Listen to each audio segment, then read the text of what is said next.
Certo. Então, nós vamos agora observar uns exemplos de aplicação do método valuation.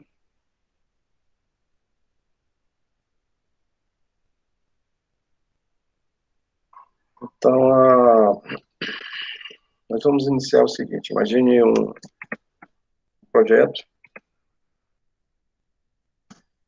de desenvolvimento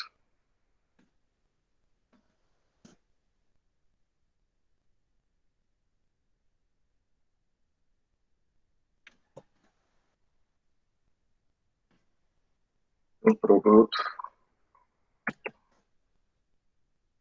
na área de engenharia alimentar.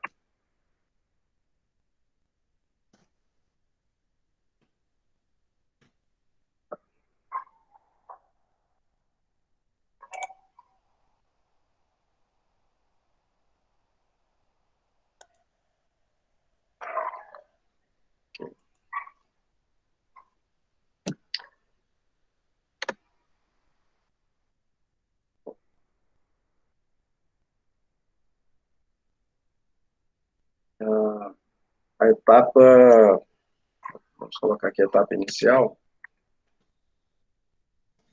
seria ser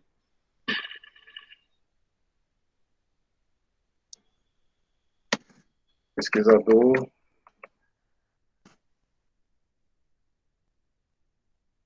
faz uma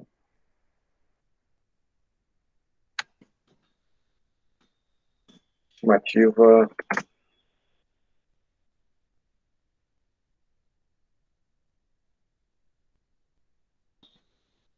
do valor de mercado para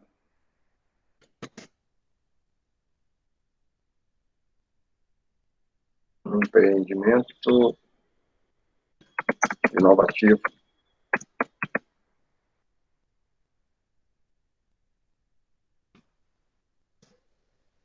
segmento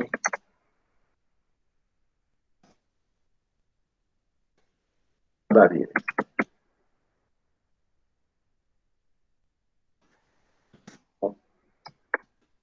Porte,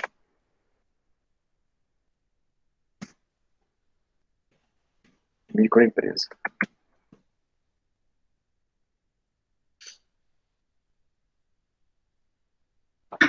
Então, o pesquisador, né, ele tem um projeto de pesquisa para desenvolver um produto alimentar. Nós podemos imaginar um tipo de pão rico em determinados nutrientes, que poderiam naturalmente favorecer a qualidade alimentar, né, do público consumidor. Então, a tecnologia será exatamente voltada para isso, melhorar a qualidade nutricional. Bom, mas aí, então ele precisa ter uma ideia de valor, né, para se transferir essa tecnologia e empreendê-la efetivamente. Então, nós vamos ver uma situação onde ele pode, para isso, para ter um levantamento inicial de valor, pode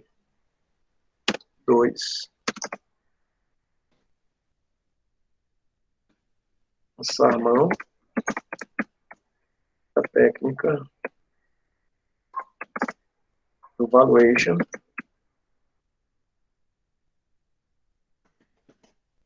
para microempresas.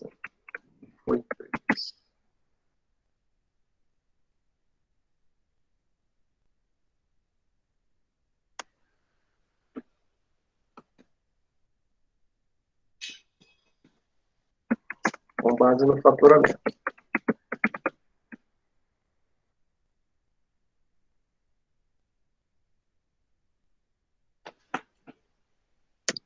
Dados.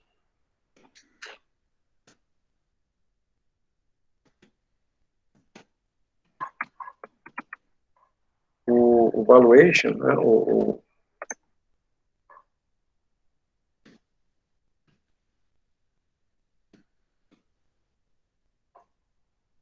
múltiplos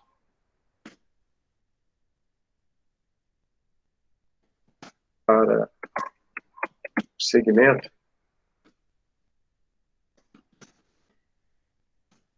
padarias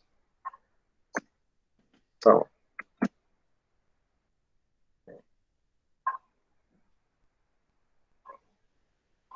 2,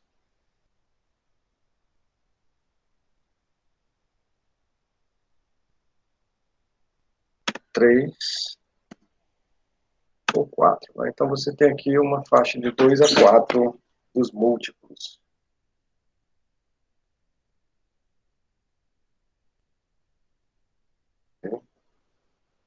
Então, de posse dessa informação,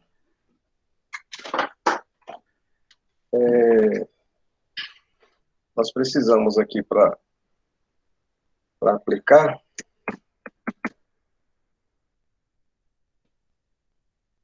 dados. Outros dados aqui nós temos o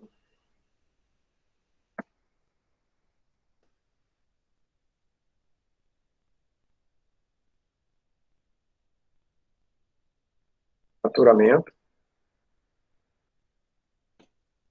anual,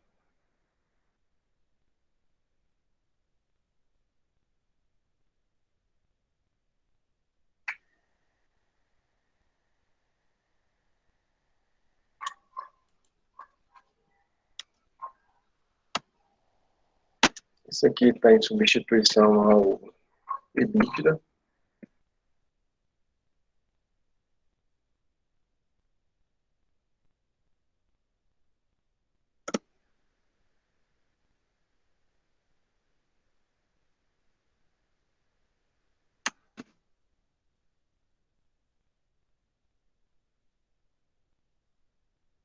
e aí você tem aqui o valor, né?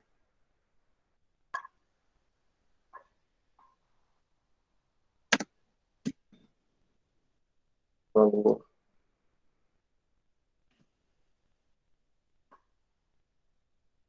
estimado.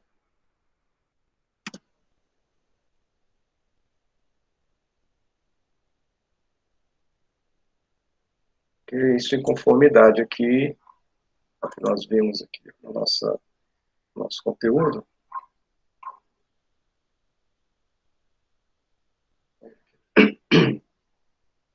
tá? Esse valor da empresa aqui, que é o EV, Enterprise Value.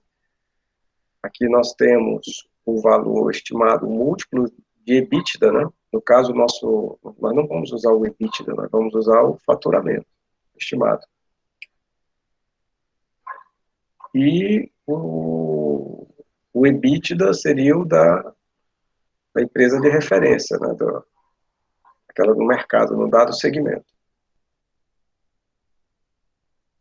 Tá? Então, com base nessa fórmula aí,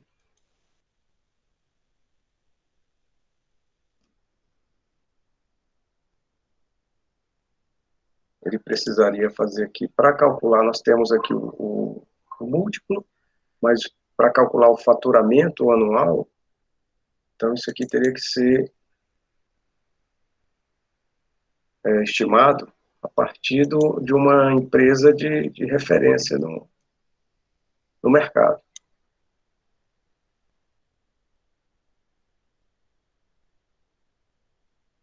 No caso aí, teria que recorrer, tipo assim, uma instituição de classes,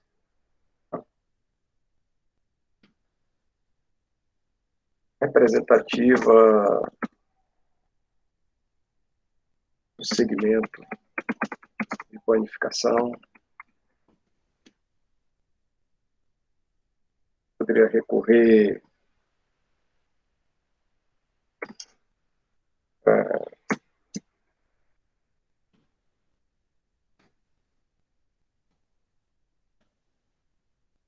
ao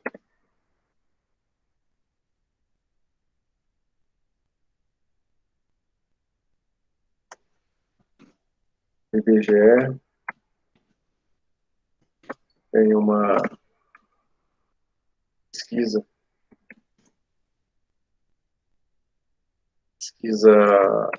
nacional do comércio,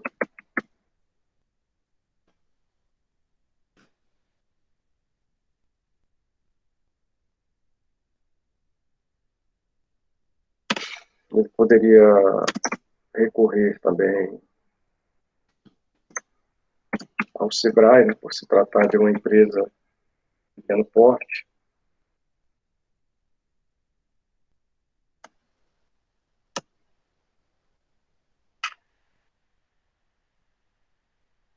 Então, para conseguir esse valor aqui, esse dado, o pesquisador teria que fazer esse levantamento aí. Qual é o faturamento anual, né,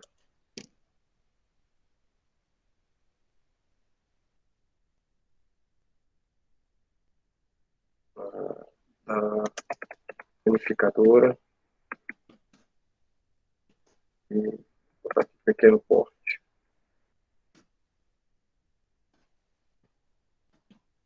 Pequeno porte. Eu queria também fazer aqui um levantamento, uma pesquisa de campo, né? Pesquisa de campo, diretamente com um empresário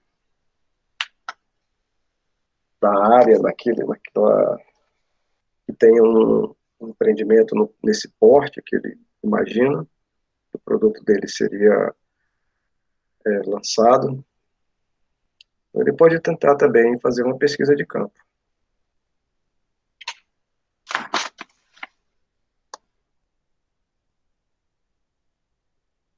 Então, de posse desse levantamento, né, inicial, digamos que esse faturamento aqui da panificadora ele fosse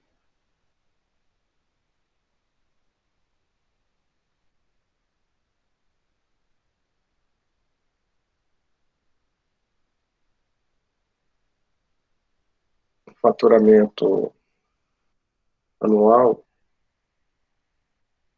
de 100 mil.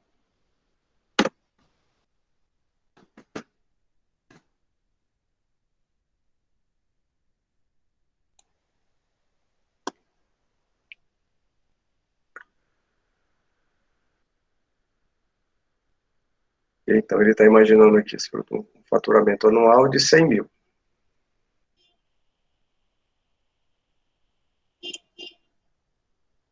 Então, dado o valor estimado aqui, que é o EV, Enterprise Value,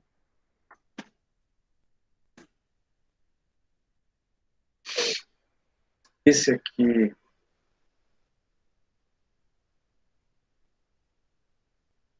é o nosso faturamento anual da panificadora, vamos chamar de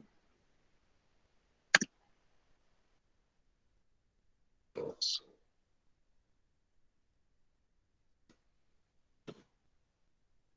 PAT. Esses aqui são os múltiplos. São os eles, né? Nossa fórmula.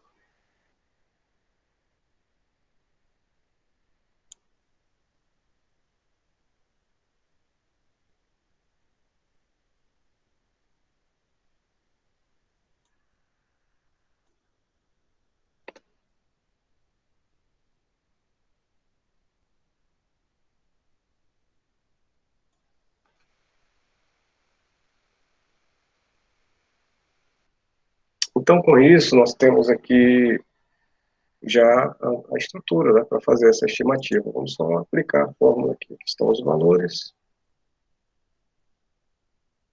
Então, nós temos aqui esse valor aqui. Nós vamos ter 3 valores à medida, né? EV1,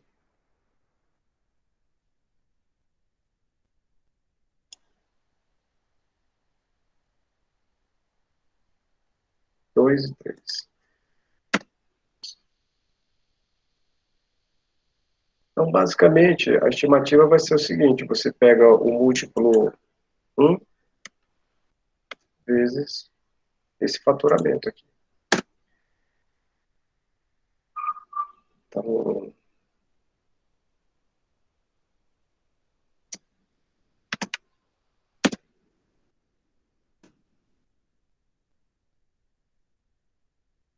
o múltiplo 2 e o múltiplo 3.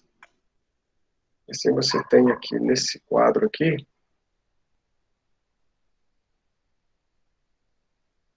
uma estimativa do...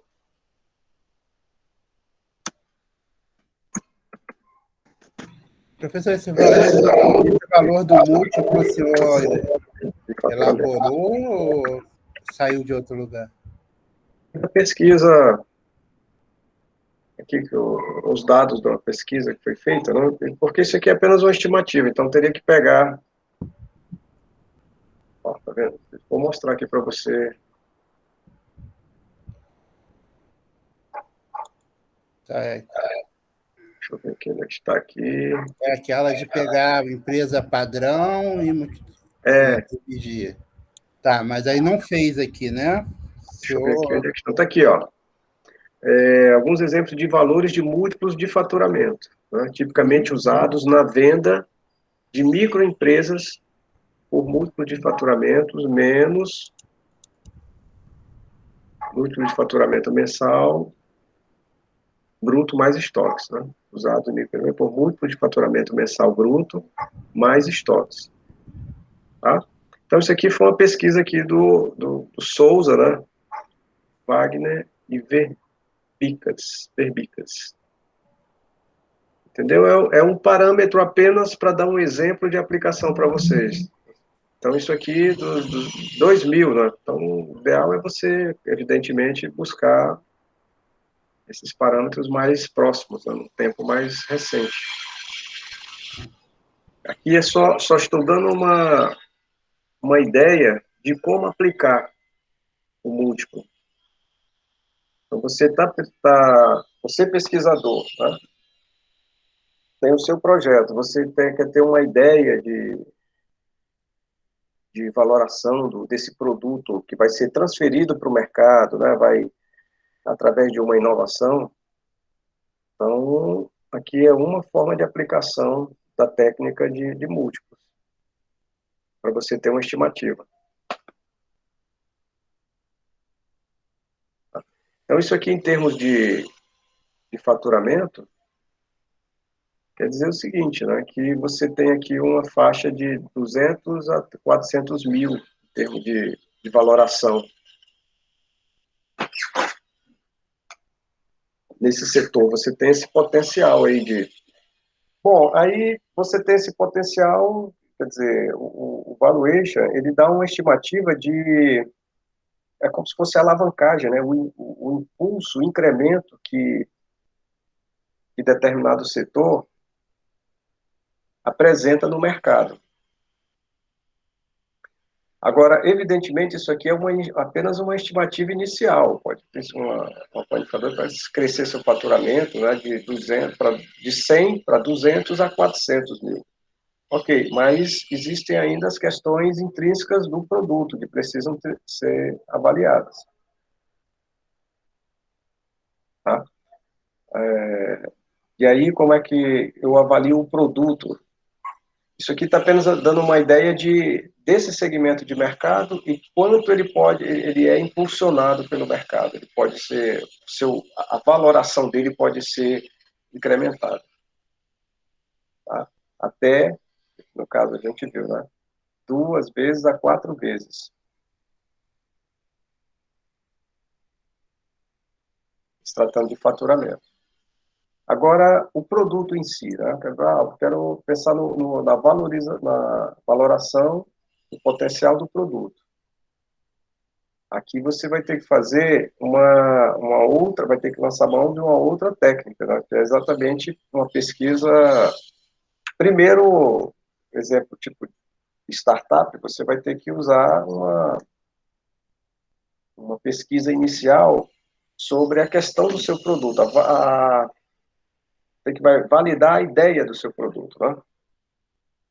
Então, você vai ter que ter aí um público que entenda, que atue nesse setor de panificação, um público de engenharia, né, de pesquisadores ou de experts nessa área de alimentar, para validar se e até nutricional e de saúde também, né? Porque o apelo desse produto é exatamente melhorar a qualidade nutricional. Então, isso também envolve aspectos de saúde. Não é só você se alimentar, é você se alimentar bem, promovendo a sua saúde. Então, você teria que fazer uma validação dessa ideia, que é um processo inicial, uma vez validado, né, pelos expertos da área tecnológica. Validado significa dizer, as pessoas vão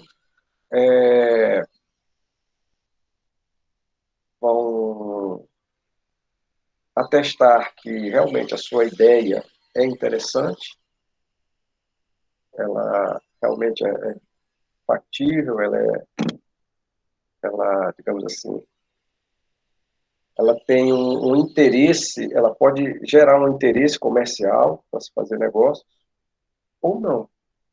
A sua ideia pode ser até inviável do ponto de vista técnico, tal. Mas isso é só um campo, é a primeira parte, etapa, né, quando você vai trabalhar a sua tecnologia, é essa validação da ideia. Né? E aí você vai fazer levantamentos também de pesquisa com outros mercados, de repente esse produto ele já foi, ou um similar dele, já foi implementado em outro lugar, e aí você pode fazer, né, você pode usar desses artifícios de verificação aí se a sua ideia é viável. A primeira coisa é a ideia. E aí, uma vez atestando a viabilidade da ideia, aí você vai começar a partir para tentar valorar a produção e o preço desse produto. Né? Bom, então, aqui no ramo da panificadora, eu quero fazer um pão que tem propriedades nutricionais que não vão, que vão, no caso aí, melhorar a saúde, né? Não vão gerar problemas de saúde. E, então, eu tenho que, bom, mas quais são as especificações técnicas desse meu produto, desse pão? Né? O peso dele, a quantidade dos ingredientes que serão utilizados. E para cada ingrediente eu tenho que ver as proporções e os custos de cada ingrediente, a ponto de eu montar essa planilha aqui, ó. Uma planilha aqui.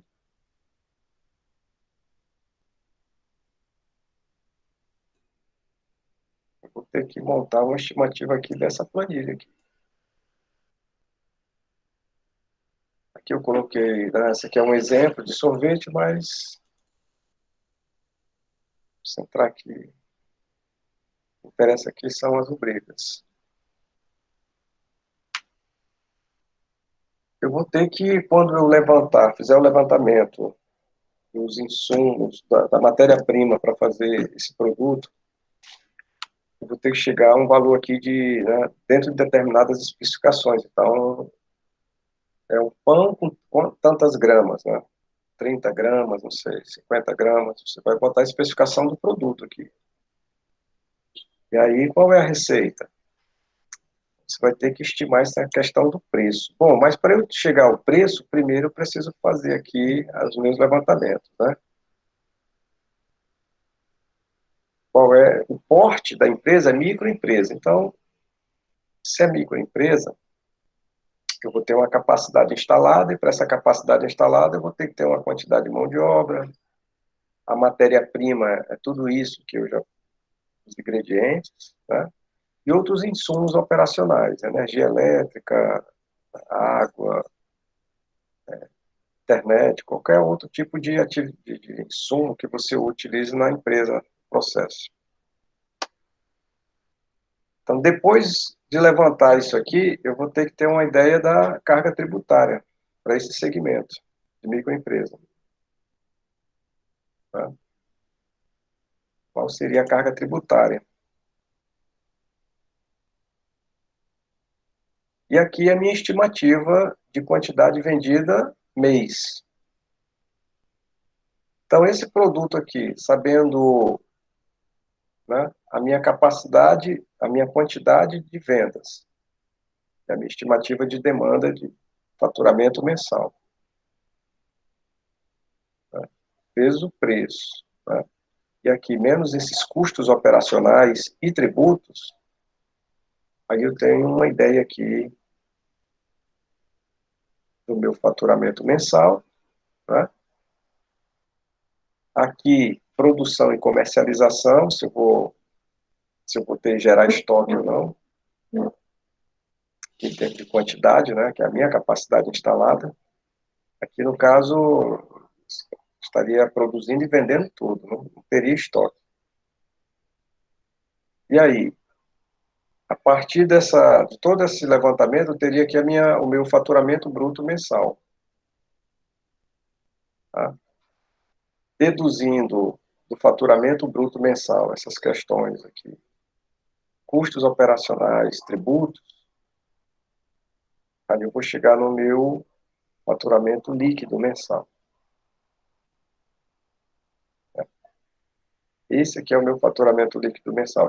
Quando eu chegar nesse valor estimado, aí eu posso projetar qual é o retorno, a minha rentabilidade mensal. E vai depender, para eu ter esse retorno mensal aqui, essa planilha, eu vou ter que ter aqui o meu investimento, para montar investimento.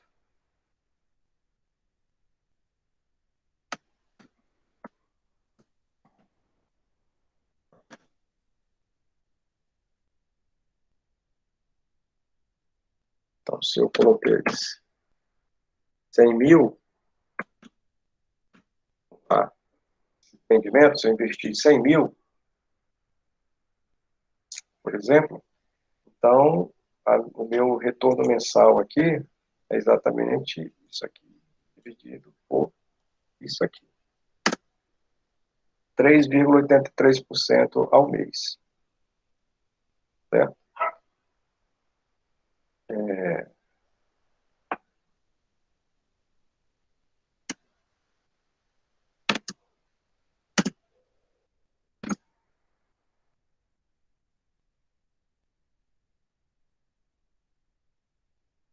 Bom, repetindo isso aí para o ano todo, e no caso, ceteris paribus, né, considerando aqui que as variáveis não vão mudar ao longo do ano, isso é só uma hipótese, um exercício simples. Então, no ano eu faturaria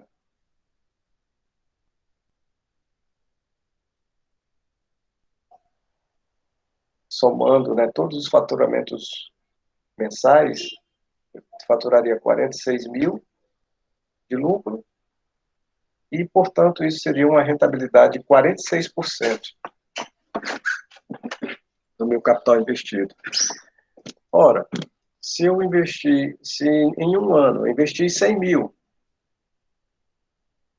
aqui, investi 100 mil, em um ano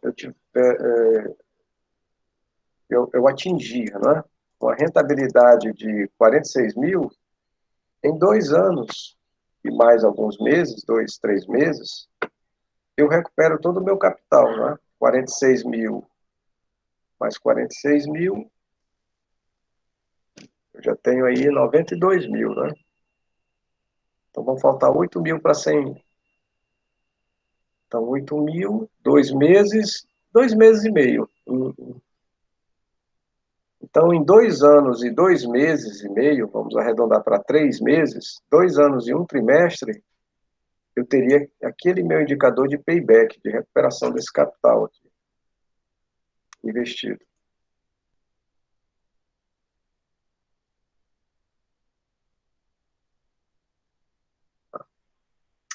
Então, através desses levantamentos aqui, de estimativas de fluxo de caixa, todo um processo de custo operacional, de arrecadação de tributos, tá?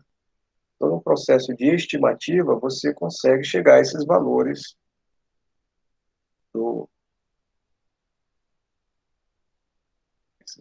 aqui.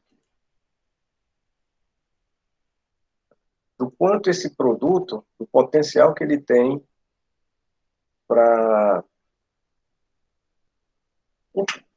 potencial de viabilidade econômica, né, e potencial inovativo, através de indicadores. Então, o payback dele aí, no caso aí, seriam 2 anos e 3 meses. E aí você compara esse produto com outras alternativas. Aí é isso, essa valoração que vai te dando uma referência para saber se, olha, investir 100 mil nessa pesquisa, nessa tecnologia, é interessante ou não é? Tem uma alternativa de pesquisa mais interessante? Porque, comumente, o que é que acontece nas instituições de pesquisa, né? Você se lança os editais, você tem vários projetos, mas você não tem recursos para todos. A instituição não tem recursos para financiar todos os projetos. Então, você precisa ter um crivo aí, uma seletividade. E um bom critério de seletividade seriam aqueles projetos que apresentam maior potencial inovativo. Isso dentro daquelas pesquisas aplicadas, né? Não vamos comparar projeto de pesquisa aplicada com projeto de pesquisa básica. Cada um teria os seus critérios distintos. Então, a lógica seria, né, de transferir essa tecnologia, né, uma tecnologia que foi valorada, seria exatamente usar esses valores para ser um critério de seletividade. Os projetos de pesquisa aplicada que têm essa vocação inovativa, né? Quer dizer, se transformar em negócios. Vocês entenderam essa lógica? Está claro isso? Alguma dúvida?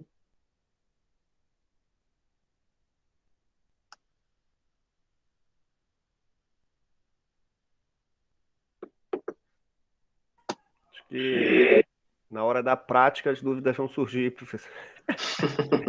Não, perfeito. Como eu falei, eu estou fazendo aqui a apresentação inicial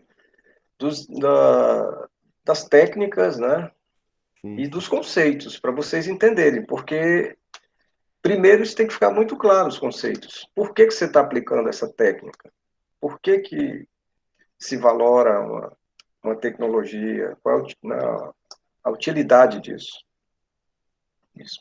Então, isso tem que estar claro para vocês. Se isso não estiver claro para vocês, vocês vão começar a botar valores na planilha e não vão saber qual é o sentido das coisas. Aí vai achar um valor, a planilha vai dar um valor para vocês, e aí vocês vão ficar, bom, mas isso, né, serve para quê? O que é que eu faço com esse dado?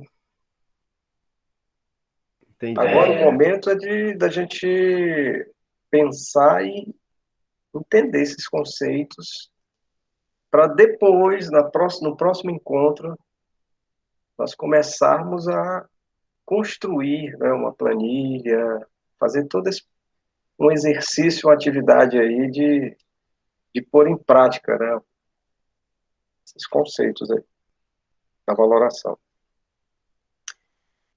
E como eu falei para vocês, eu estou apresentando 3 técnicas aqui que são as mais usuais, mas não são as únicas. Dependendo do tipo de produto, de tecnologia, você pode usar uma outra técnica. Eu diria o seguinte para vocês: o que realmente qualifica uma técnica de valoração é a sua similaridade ou o seu grau de proximidade com a realidade do mercado. Então, você aplica uma técnica e tenta observar, comparar se ela segue, né, no mercado. Você pode fazer um teste no passado, aplicar um setor que já existe, chamado backtest. Você vê se aquele modelo, aquela técnica, ela está próxima do mercado. Realmente o que o modelo aqui estava prevendo ficou próximo. Exato, nunca vai ser, né? Você nunca vai ter um modelo perfeito que reproduza a realidade, porque a realidade é complexa demais, tem muitas variáveis. Então, quando a gente cria um modelo, a gente já está simplificando essa realidade. Só que a necessidade de simplificar justamente para poder tornar esse modelo, né, operacional, você conseguir fazer, e também reduzir custos, evidentemente, porque há restrições financeiras, e tentar captar quais são as variáveis latentes, né? Você vai tentar montar um modelo mais enxuto, só que, por ser mais enxuto, ele não vai ter a precisão, exatidão da realidade. Mas quanto mais próximo ele for, aí sim ele se qualifica, né? O modelo se qualifica. A realidade, na verdade, né, quem vai dizer se o modelo é bom ou não é bom, não somos nós, não é o reitor, não é o presidente da República, não é, né, uma sumidade da área, é o mercado. Se o modelo reproduzir bem os fenômenos no mercado, ele se qualifica.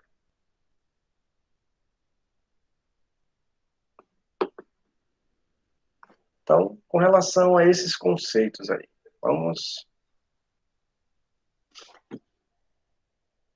podem apresentar suas dúvidas, qualquer questão, fiquem à vontade.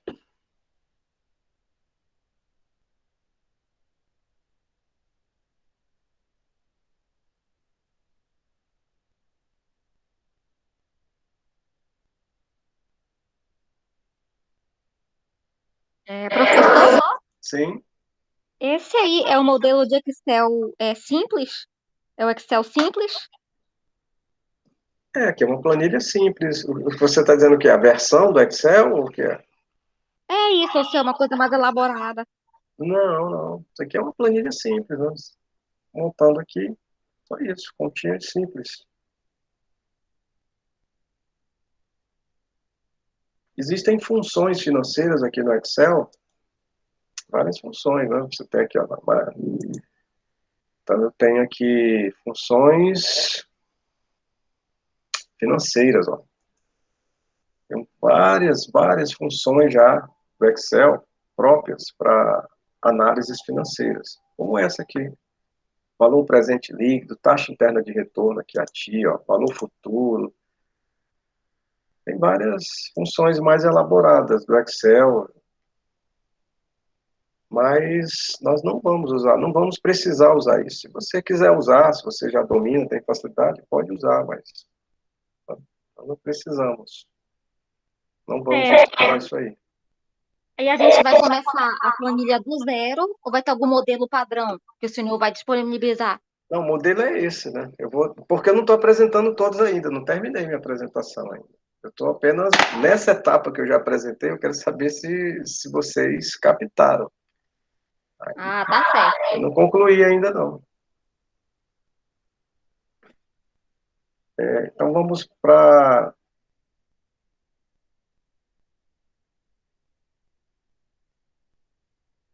próxima planilha. Deixa eu ver essa daqui. Essa daqui é da atividade de vocês. Já é a planilha, vocês vão receber, né, esse arquivo com essa planilha. E a atividade vai ser a partir daqui, né? Vocês vão pensar em uma tecnologia. dentro dessa linha que eu falei, vocês vão pensar em alguma tecnologia uma tecnologia aplicada, né? Não é pesquisa básica, então uma tecnologia que seja passível de inovação, de transferência, e tudo começa aqui com a estimativa do fluxo de caixa, né? Aqui seria fazer a estimativa do investimento, né? O capital de giro para o empreendimento. Então, se eu quero inovar, eu quero empreender, eu tenho que começar com essas estimativas aqui, ter essa noção, né, de capital que eu vou investir, um capital de giro que vai me dar um aporte financeiro para eu poder, enquanto a minha empresa está no período inicial, né, que o seu faturamento é pequeno, que a marca não é conhecida, o produto não é conhecido, e, enfim, eu preciso ter aí uma reserva de capital para poder ir pagando as minhas despesas operacionais do mês. Então, o capital de giro ele se presta a esse reforço inicial, né? Enquanto a empresa não engrena no seu faturamento, e aí ela não precisa mais do capital de giro, ela, pelo seu próprio operacional, ela já se sustenta. E aí você tem aqui, a partir dessa planilha que vocês vão construir, no caso, esse fluxo de caixa aqui, ele está períodos aqui em ano, né? Ele está projetado aqui até 6 anos. Seria um planejamento dessa tecnologia para até 6 anos, para ela atingir o seu estágio de maturidade e sustentação, né? Empreendimentos que se sustentasse.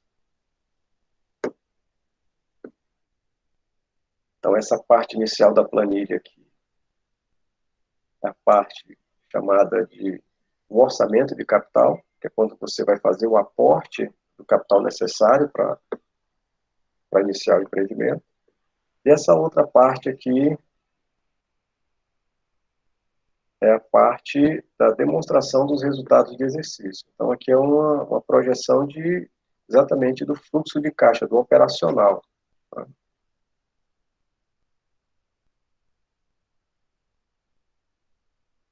Então, você tem... É um pouco parecido com aquela planilha que eu mostrei agora há pouco. As receitas, né? Aqui são as unidades de medida disso aqui. Então, se eu tenho 750, a unidade é reais.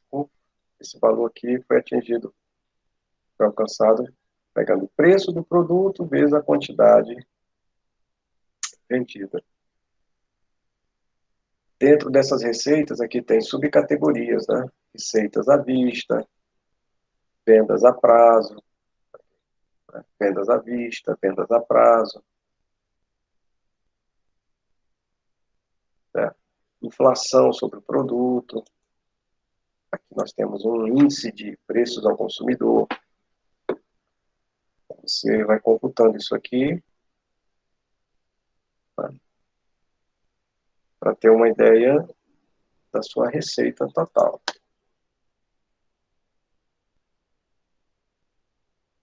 Tá?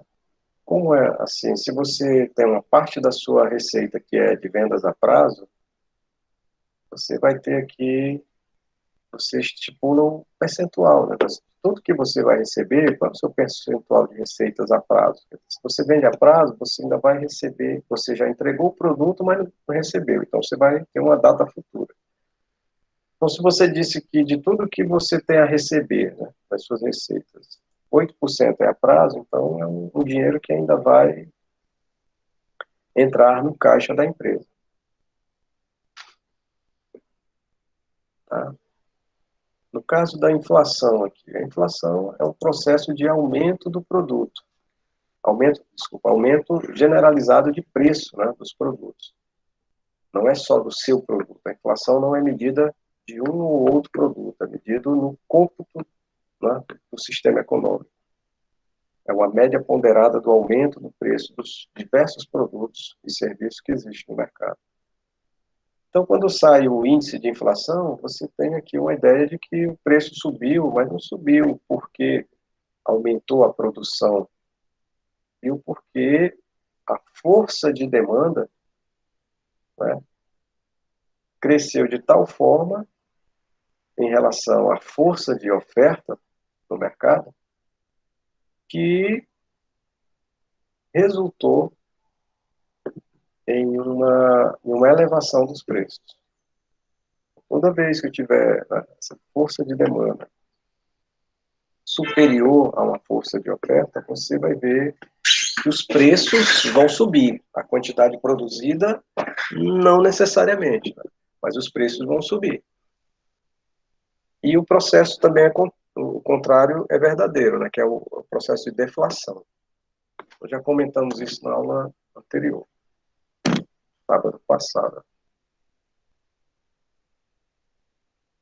E aí vocês também vão destacar aqui a questão das despesas,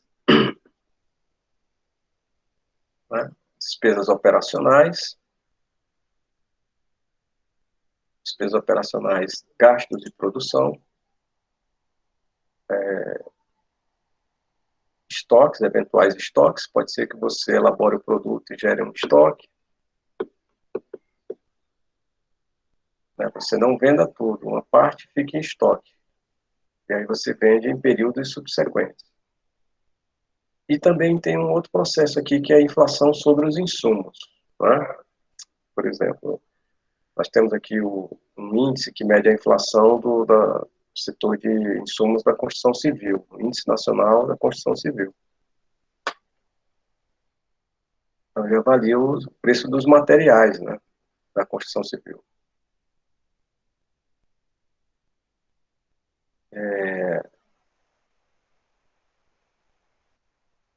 Passado as receitas, você entra numa outra categoria, que é a depreciação.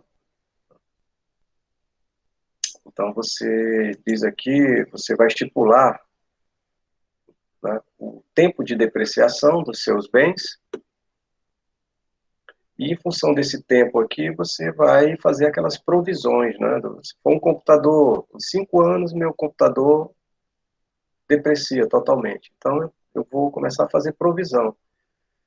Eu vou começar, no caso aqui, o método linear, eu vou, todo ano, reservar 1/5 do valor desse meu computador e deixar lá, provisionado, para quando chegar no 5º ano eu comprar um outro computador, me desfazer do velho e comprar um outro, ou seja, substituir.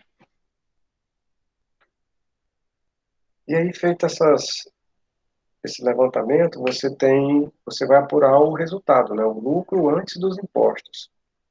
Por exemplo, isso aqui é o tal do EBITDA, né? No Brasil aqui é chamado de LAIR. Se chama de LAGIR, porque bota juros. Se botar juros aqui, vai ficar LAGIR. Lucro antes de juros, impostos, né? E impostos de amortizações. Lucros antes de impostos, juros, amortizações.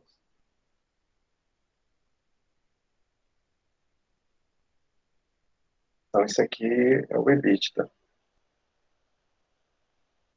Bom, aí coloca-se aqui a carga tributária, estima, né, para o segmento.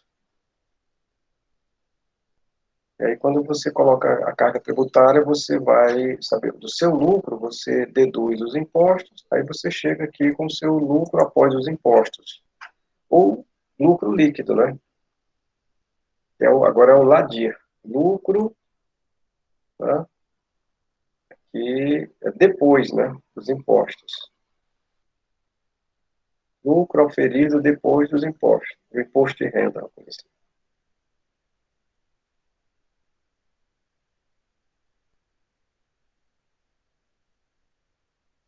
Então, no exercício, vocês vão construir essas planilhas aqui. Com base nesses dados, vocês vão começar a fazer um exercício aí de estimação, né,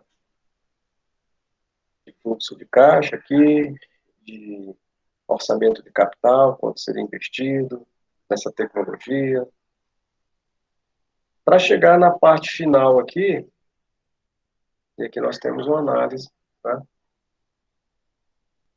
de viabilidade desse projeto.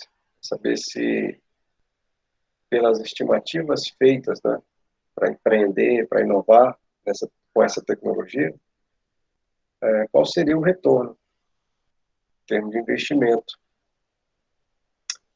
E aí, em função desse retorno aqui, desse retorno calculado, que a técnica aqui do valor presente líquido, né, dado um determinado fluxo de caixa, esse empreendimento geraria ao longo de 6 anos, eu vou ter aqui um valor presente líquido.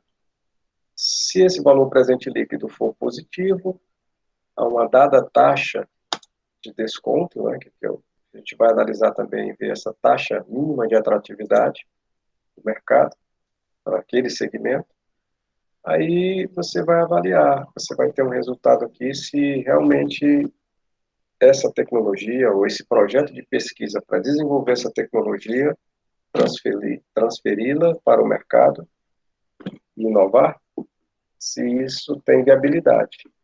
Ou é melhor pegar esse capital e investir em outro projeto de pesquisa, em outra tecnologia.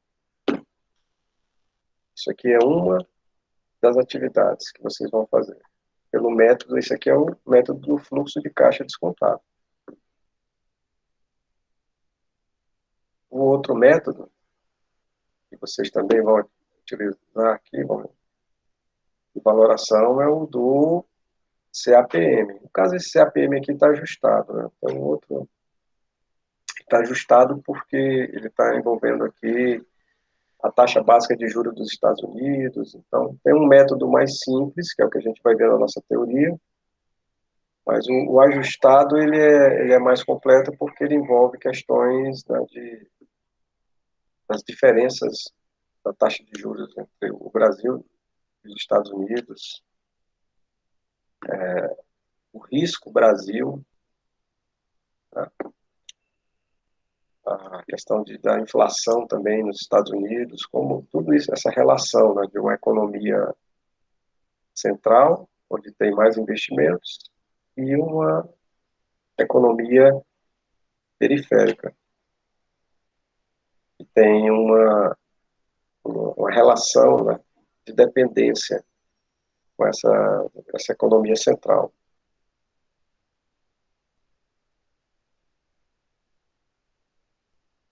Isso aqui são apenas alguns dados dos segmentos, para você ter uma ideia. Vou fazer um projeto de tecnologia, para você enquadrar qual é o segmento, naquilo que eu falei, qual é o segmento do mercado que ele vai se inserir. Então, aqui é só para ter uma ideia. Mas está também naquelas apostilas, nos slides aí tem os segmentos, os setores, os subsetores, os segmentos. Tá? Isso aqui é uma ideia apenas da composição da B3. E aqui os setores da economia primário, secundário, terciário, quantos tem aqui, né, para cada tipo de segmento. Isso aqui é só para enquadrar. Essa planilha aqui é apenas uma planilha auxiliar para ajudar a fazer aquelas previsões estimativas de quanto eu tenho que produzir desse bem, né, que vai ser elaborado. Imaginando aqui uma simulação de vendas,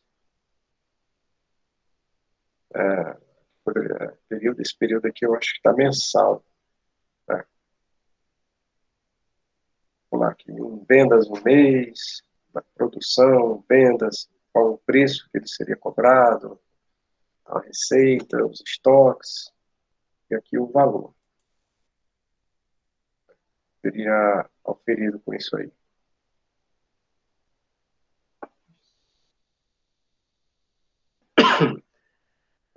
O valor é 17. Isso. estoques. O valor é a composição aqui de preço e estoque. Temos uma outra planilha também auxiliar, seria essa daqui, em termos de aqui dá uma ideia de como você vai ponderar, né, para elaborar um produto. No caso aqui seria uma agroindústria de leite. Então, você teria um determinado produto, aí você vai avaliar aqui quais são os fatores fixos do processo produtivo.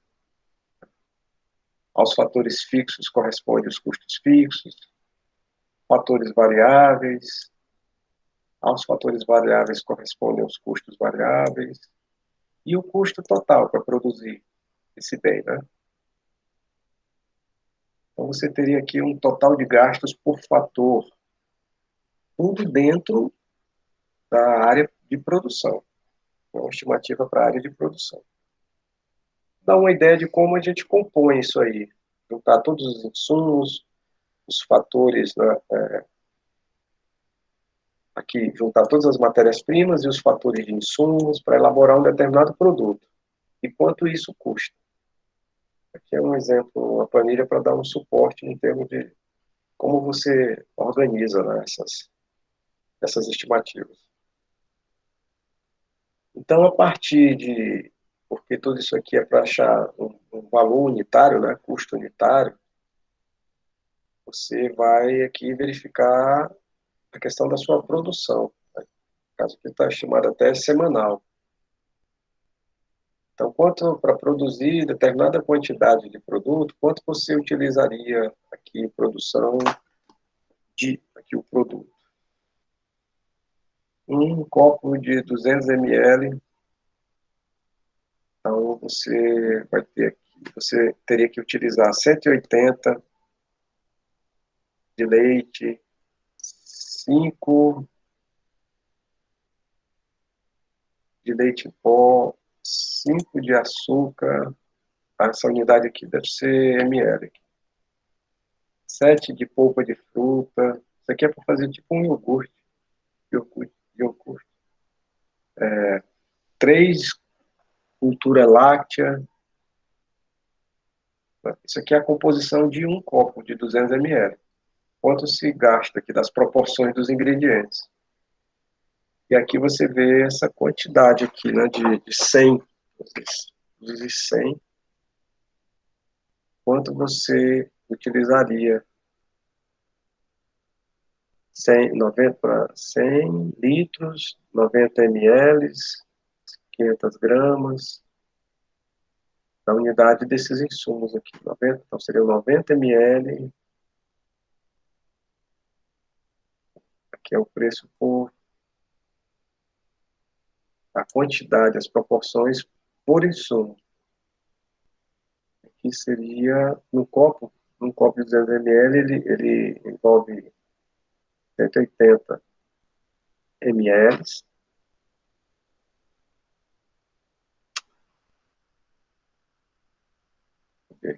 Seria para produzir um copo de 500 ml, aí já seriam essas outras proporções.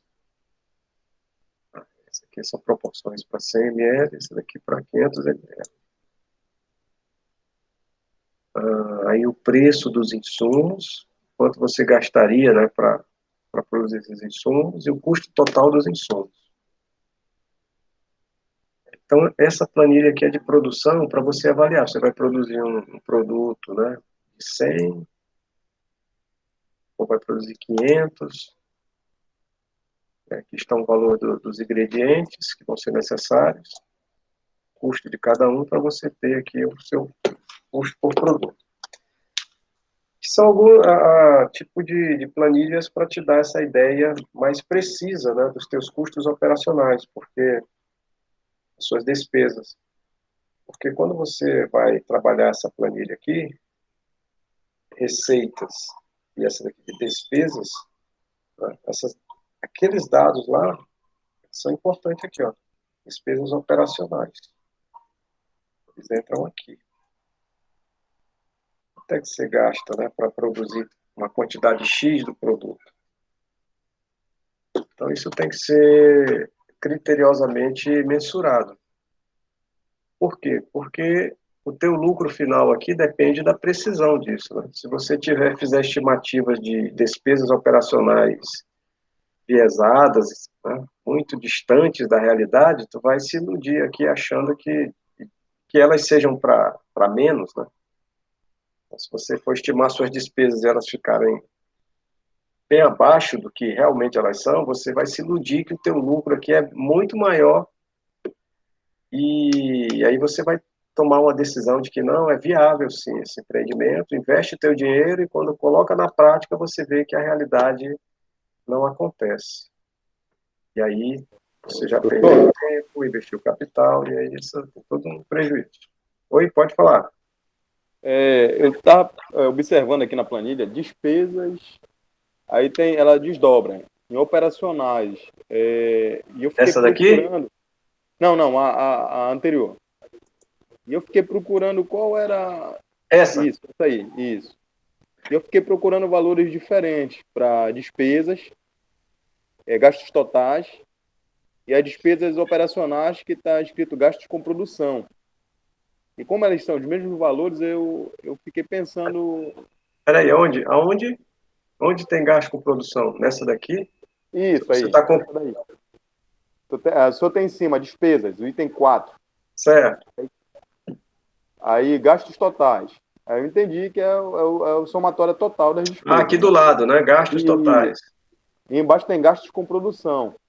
Gasto com produção. Quando é que esses valores seriam diferentes? É porque aqui nós fizemos certas simplificações. Quando você tem esses despesas aqui, gastos totais, toda empresa ela tem a sua área meio, né, e a área fim. A área fim é sempre a produção. A área meio é aquela área administrativa, né, são as outras áreas. Você tem assessoria jurídica, assessoria contábil, marketing, limpeza, uma série de outras áreas que você tem, são as áreas meio. A área fim é a área de produção, porque é ali que vai ser elaborado o produto que a empresa vai comercializar. Então, nessas áreas aqui foi uma simplificação, mas os gastos totais, ou seja, simplificação em que sentido? É como se a gente estivesse ignorando as áreas meio. É exatamente isso aí que eu ia Produção. perguntar. Oi? Então, é isso que eu ia perguntar. Então, nesse caso, a área meio ela pode influenciar nos gastos totais, mas ela não aparece nessa planilha aí, né? Ela não aparece na planilha, mas você pode muito bem aqui, se quiser incluir, não tem problema. A gente pode colocar a rubrica aqui por exemplo, não é nem colocar a rubrica, é só acrescentar, né? E, tipo, você teria aqui gastos totais,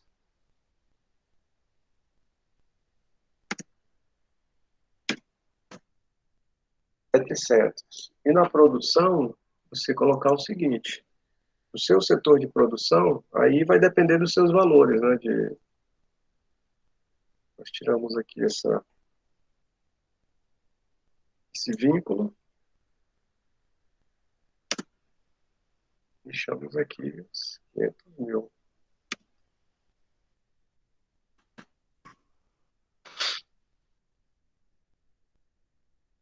Eu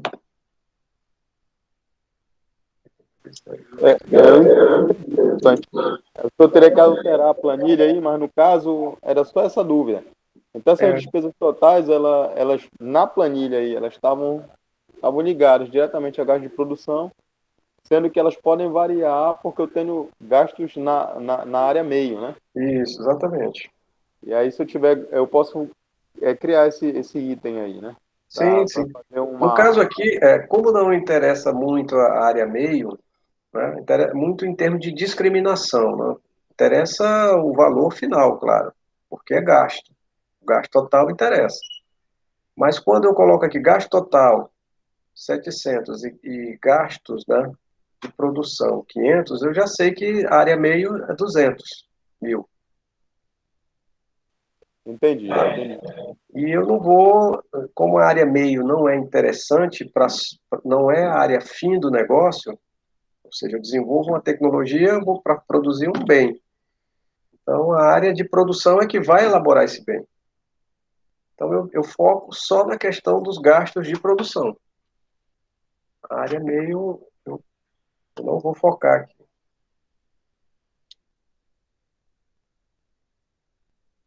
Mas pode ser feito assim.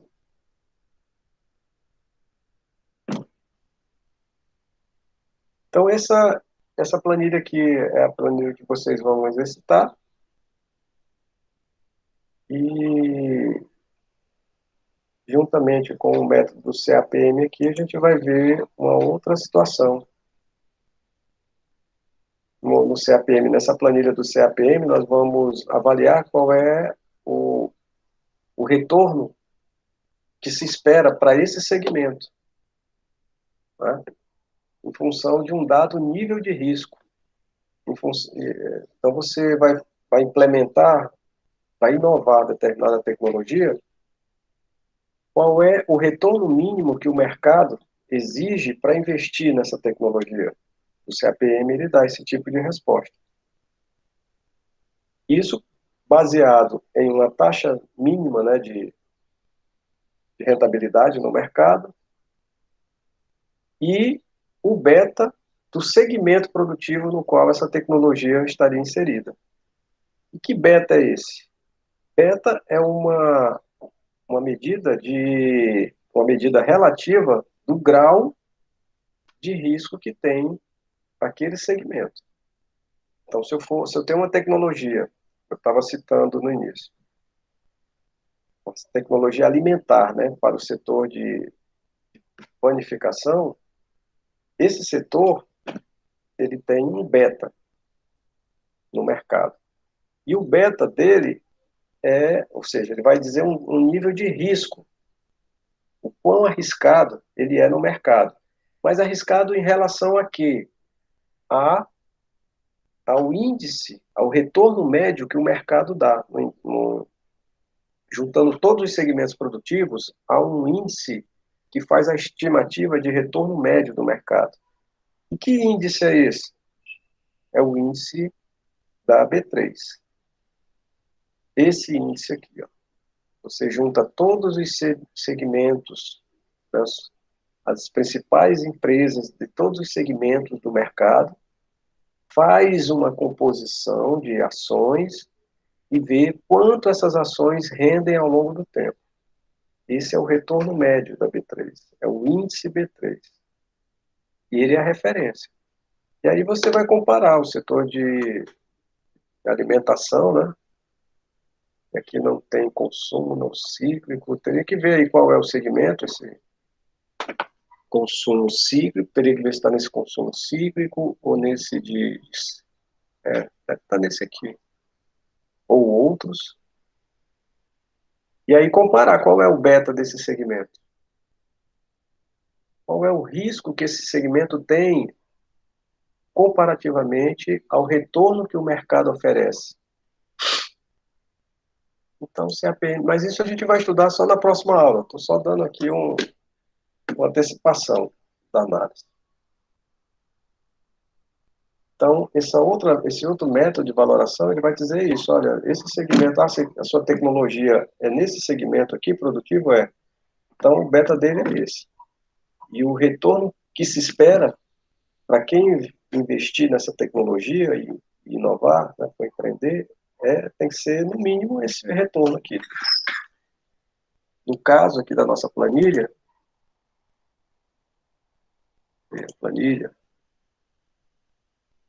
no caso da nossa planilha,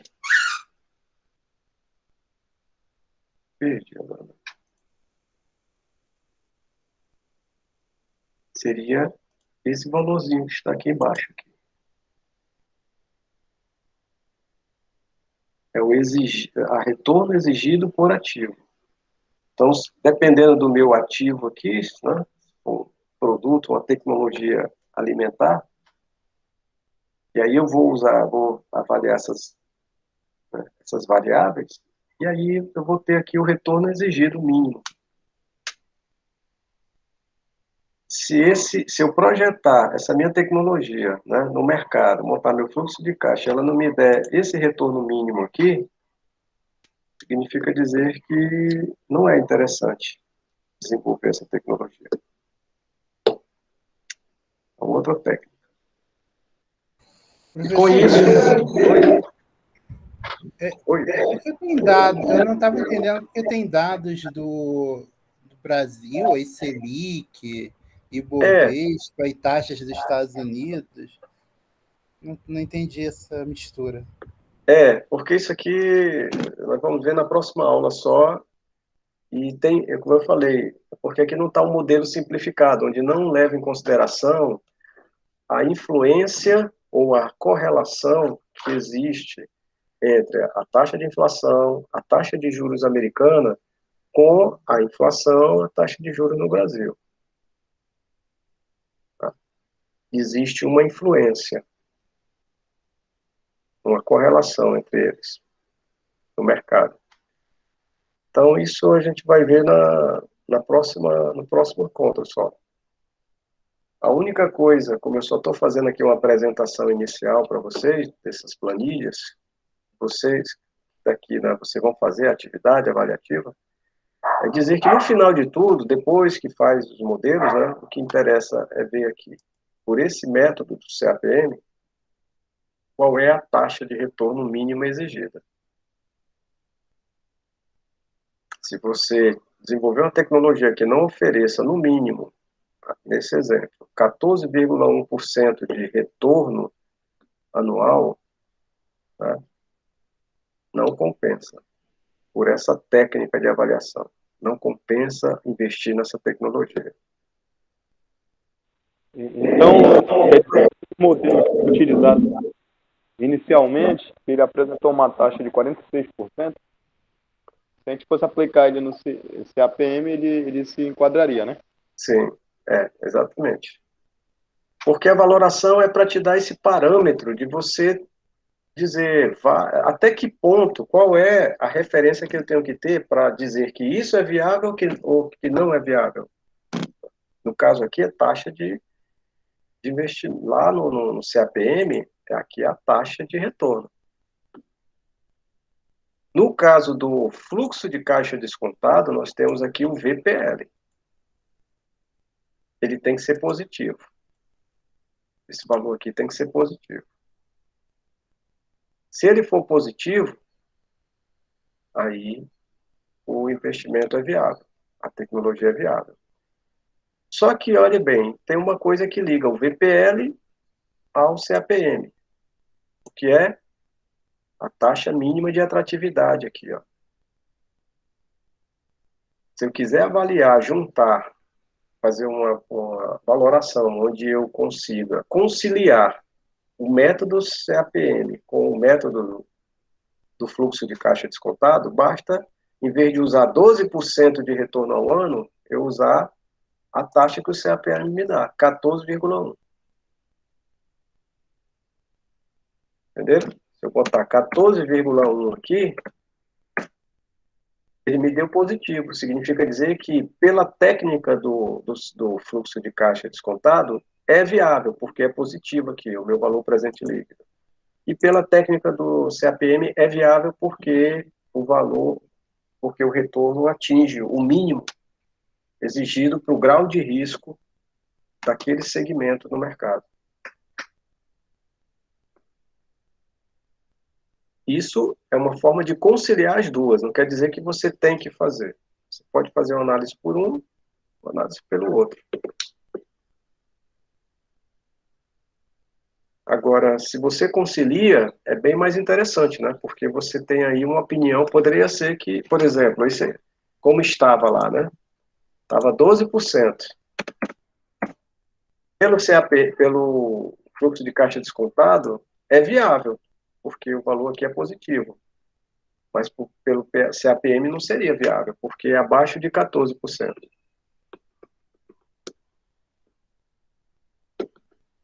Entenderam? Sim. Então é isso, a apresentação era essa, gente. Alguma dúvida a mais? das planilhas, dos modelos. A próxima aula é que a gente vai ver o resto dessa teoria aqui, fluxo de caixa e do CAPM, e aí, com os grupos já devidamente nomeados, né, formados, nós vamos, na parte da tarde, sábado à tarde, vocês já vão começar a fazer os trabalhos, eu vou estar ali dando as orientações, né, mas vocês, as ideias, tecnologia, então eu diria já o seguinte: primeiro, definir os grupos, comecem já a pensar numa tecnologia, porque essa tecnologia vai gerar um produto, e é esse produto que a gente vai verificar se ele tem potencial inovativo, se ele seria viável, né, se fosse colocado no mercado. É totalmente fictícia ou a gente vai buscar algum artigo ou coisa assim? Fiquem à vontade, não tem livre, vocês estão livres aí para construir isso aí.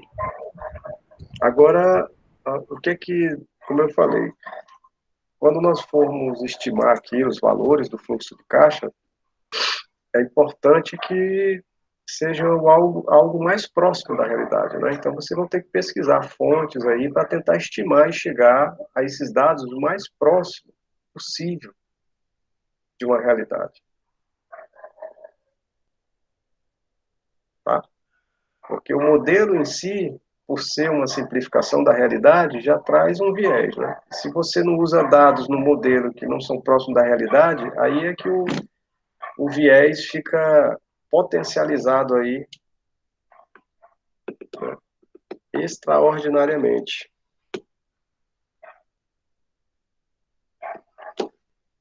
Certo? Era isso, então. É o que nós tínhamos para apresentar agora. Então, no próximo encontro... Professor, assim que terminar a aula, então ainda hoje, o senhor vai disponibilizar os links aí, para que a gente possa revisar? Esse material... Sim, posso sim, Paulo. Esse material... Eu vou